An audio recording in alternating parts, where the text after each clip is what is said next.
Settle down, kids. It's time for Pappy Pauper to read you another story deck.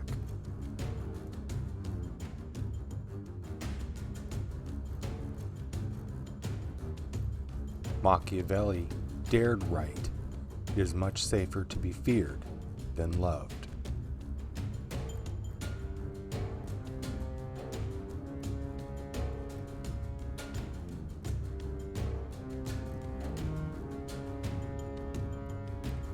If you cannot be both, so too does the Dragon King wrestle two beasts.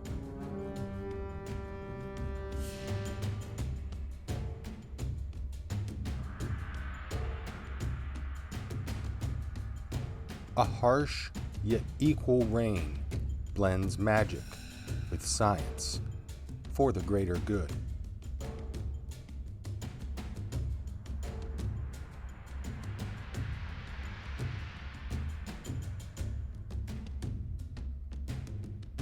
His thirst for knowledge seems as endless as his old age. Few remember.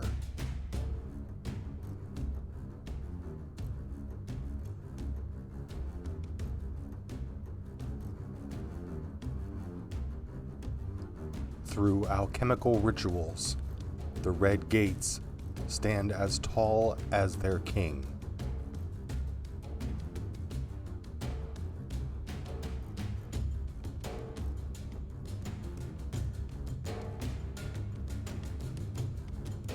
After many wars, the conquered multiply wealth and diversity.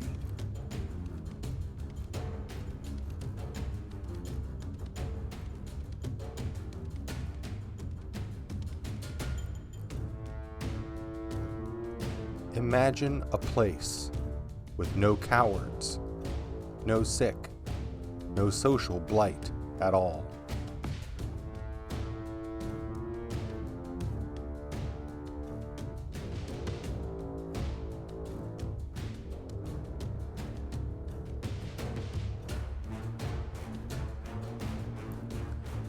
Lay down your sword and become a willing test subject for the Dragon King.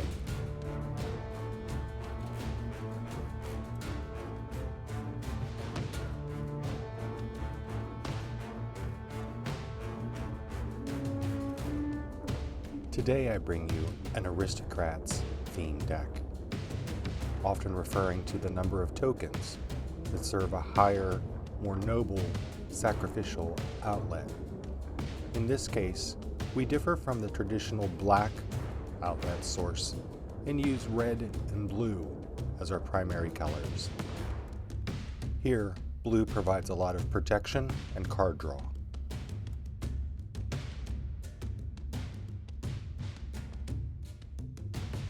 I like balance and symmetry, and this deck affords us an opportunity to keep a questionable opening hand, allowing us to play multiple spells in the early game.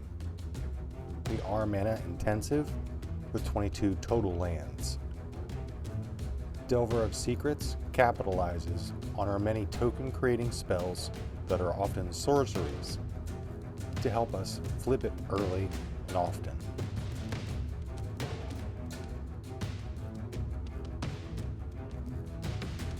I think new and returning players will enjoy playing this deck for its wide variety of creature spells, even tokens.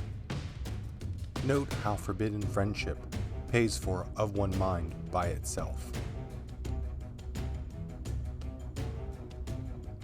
Having so many different creature types allows us to avoid things like Echoing Decay or Echoing Truth. Finally, Dragon Fodder is aptly named in Pauper.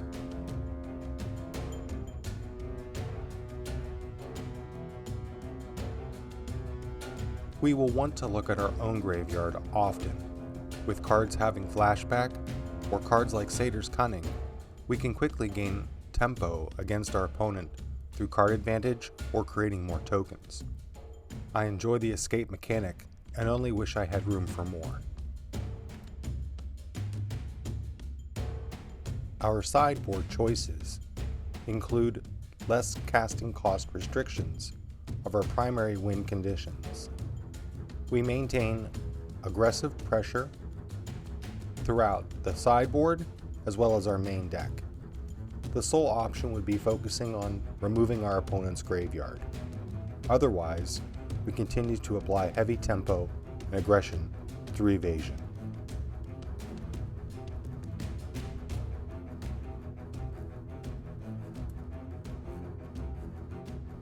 Use Annul to counter artifact creatures like Mirror Enforcer, as well as auras giving creatures flying, trample, and lifelink in that order.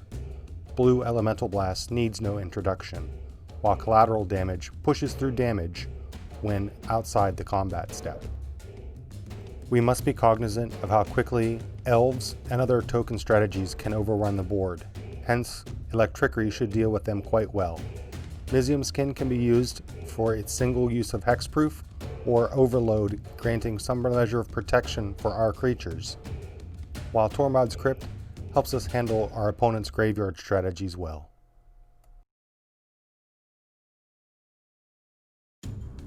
We begin our first game with a strong opening hand, having Delver of Secrets and beautiful artwork of Keep Safe by Ekaterina Burmak.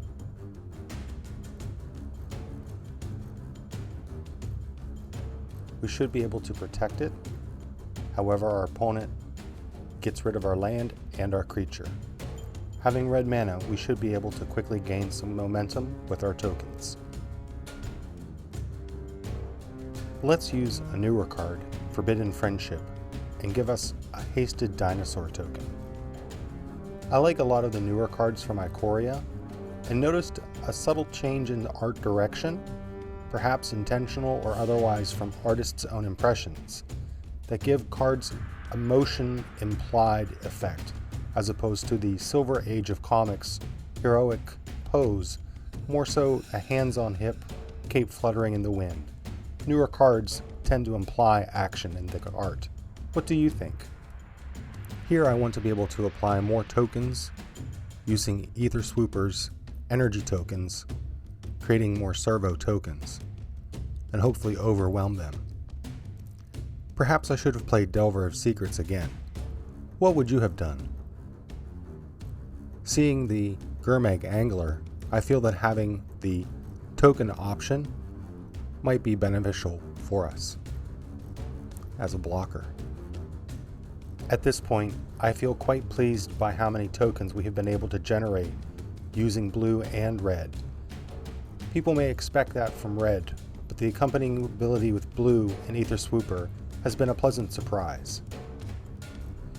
If and when energy returns as a mechanic, I'm curious to see what it may add to Aether Swooper or any of the other colors. There, I wonder if I should have kept Keep Safe as a protection for one of our creatures, considering I do have 2 copies of them. What would you have done? Despite Pestilence being on board, I feel quite satisfied with the number and variety of tokens we have available to us in red and blue. We must attack as much as we can, knowing how easily Pestilence can decimate our armies. I'm somewhat pessimistic about our options to transform our Delver of Secrets, but believe it's a risk worth willing to take, considering the life total advantage in our favor.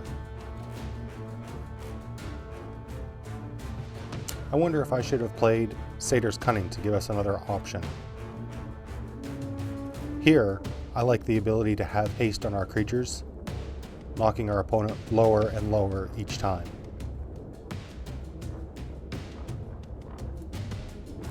Coming up, we'll be able to have blockers on board and able to attack.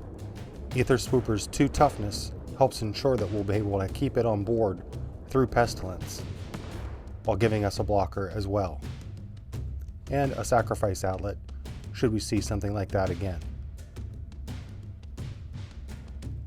Here, Keep Safe lives up to its name, protecting us and securing the win. In this game, I keep a large opening hand while I play against one of my buddies. I built them their own Aristocrats deck. Would you like to see a future deck tech on it? It has some traditional features that you may expect, including Mortician Beetle and Carrion Feeder, with some surprises that you may see here as well. While I have 22 lands in our own deck, we use a lot of our mana. Cards like Deep Analysis, as well as Flashback and keeping open counter spells, is a burden on our mana base, so we must be cautious on how we use it, as well as keeping our mind open to our graveyard and what we have available to us each turn. I was confident they weren't going to block the Mortician Beetle early on, and feel that we have a good way to draw into more spells, as well as potential blockers.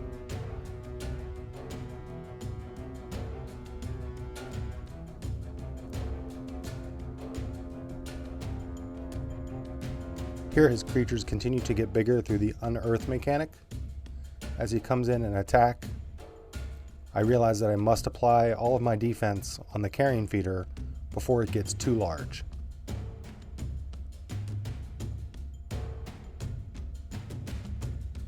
Thankfully, we have ways of recurring more tokens throughout our deck, and we quickly recover a good board presence. Here I misplayed. I wanted to have an additional Satyr token, but tapped the wrong mana for it in that play.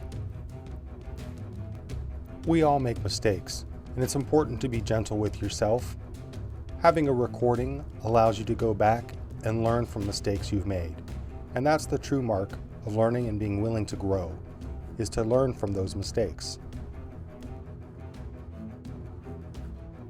Here I create tokens that my hasted dragon will enjoy. Since the release of Modern Horizons, I've enjoyed the complexity of common cards available to us in Pauper, cards such as Gluttonous Slug and Bogardan Dragonheart. I think this was intentional on the part of Wizards of the Coast. So far, I think my deck is performing quite well.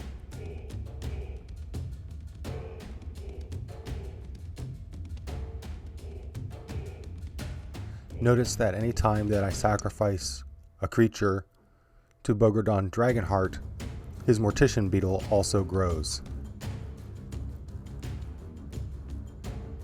And I think we got great value out of One Mind, noting the fact that we have humans and non-human creatures as well.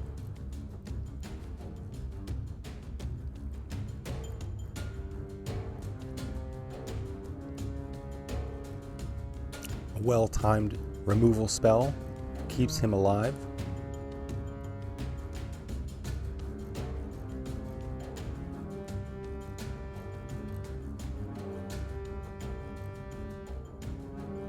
And yet again I had a misplay when I wanted to cast Deep Analysis.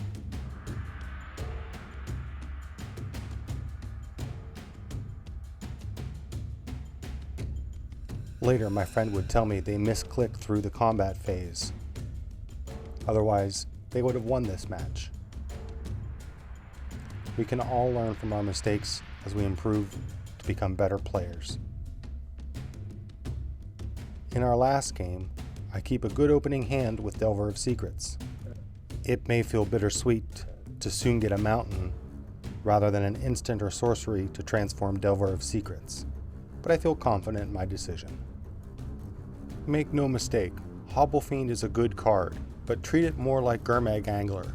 It tends to be more of a mid to late game finishing card when you have more tokens to sacrifice and the mana available to feed it to the Hobblefiend. Therefore, especially without red mana available, I felt comfortable discarding it in the early game. If the Devil were more like Carrion Feeder, where I could sacrifice a creature at will without a mana cost requirement, I feel it could be better, but then again, I doubt it would have Trample as its ability. Here we play against a black and blue deck. Our opponent seems to be attacking and trading quite well with us. Smaller points of damage. and we have mana to protect our insectile apparition. Whenever we get red mana, we'll begin playing tokens, so we can then sacrifice them for haste on our Bogardan Dragonheart and apply pressure through the air by surprise. Here we still attack with the insectile apparition, continuing to apply more pressure. We get rid of 2 cards that are actual duplicates of what we would have in our hand. And we begin to do as we had intended, able to protect our creature with Keep Safe, and draw a card off of it. A nice additional advantage with that card. And our opponent concedes. There you have it, Blue and Red Aristocrats. A deck to surprise the metagame and show off all those flashy tokens you have been collecting. What did you like best about this deck? Be sure to let me know in the comments below. Thanks for watching, and until next time, this is Dave, Pappy Pauper, encouraging you to be uncommonly magical.